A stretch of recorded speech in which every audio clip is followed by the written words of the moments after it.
மாணவர்கள் போராட்டத்தால் வங்கதேச பிரதமர் ஷேக் ஹசீனா தனது பிரதமர் பதவியை ராஜினாமா செய்து இந்தியாவில் தஞ்சமடைந்துள்ளார். இதையடுத்தும் அங்கும் போராட்டம் நிற்கவில்லை. அங்குள்ள இந்து கோவில்கள், இந்துக்களின் வீடு, கடைகளை குறிவைத்து தாக்குதல் நடத்தப்படுகிறது.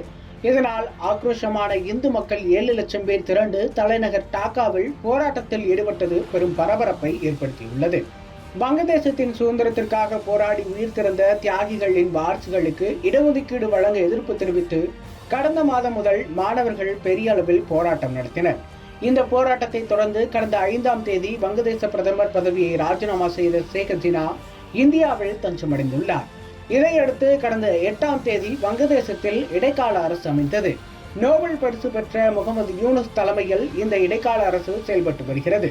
தற்போது ஷேக் ஹசீனா பிரதமர் பதவியை ராஜினாமா செய்தாலும் கூட வங்கதேசத்தில் போராட்டம் என்பது நிற்கவில்லை. குறிப்பாக இடஒதுக்கீடு, ஷேக் ஹசீனாவுக்கு எதிராக நடந்த இந்த போராட்டம் தற்போது சிறுபான்மை மக்களுக்கு எதிரானதாக மாறியுள்ளது. அதாவது கடந்த 5ஆம் தேதி ஷேக் ஹசீனா ராஜினாமா செய்து இந்தியாவிற்கு வந்த நிலையில் வங்கதேசத்தில் சிறுபான்மை மக்களாக வசிக்கும் இந்துக்கள் மீது வன்முறை கும்பல் தாக்குதல் நடத்தியுள்ளது. மேலும் இந்துக்களின் வீடுகள், கோவில்கள் மீதும் தாக்குதல் நடத்தப்பட்டது. இந்துக்களின் சொத்துக்கள் தீயில் எரிக்கப்பட்டுள்ளன. இந்த தாக்குதலில் ஏராளமான இந்து மக்கள் காயமடைந்துள்ளனர்.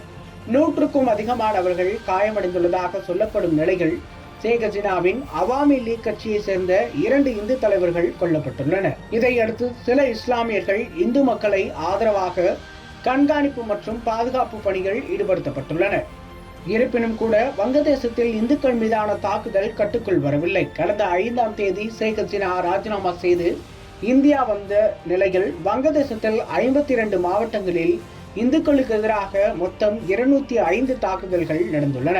இதனால் ஆக்ரோஷமான இந்து மக்கள் நேற்று திடீரென்று வங்கதேச தலைநகர் டாக்கா மற்றும் அந்நாட்டின் 2வது பெரிய நகரமான சிட்டாகாங்கின் வரலாற்று சிறப்புமிக்க செராகி பகர் சதுக்கத்தில் ஒன்றாக திரண்டனர். பல லட்சம் பேர் திரண்டு அமைதி ஊர்வலம் மற்றும் போராட்டத்தில் அவர்கள் ஈடுபட்டனர். மொத்தம் 7 லட்சம் பேர் திரண்டதாக சொல்லப்படுகிறது.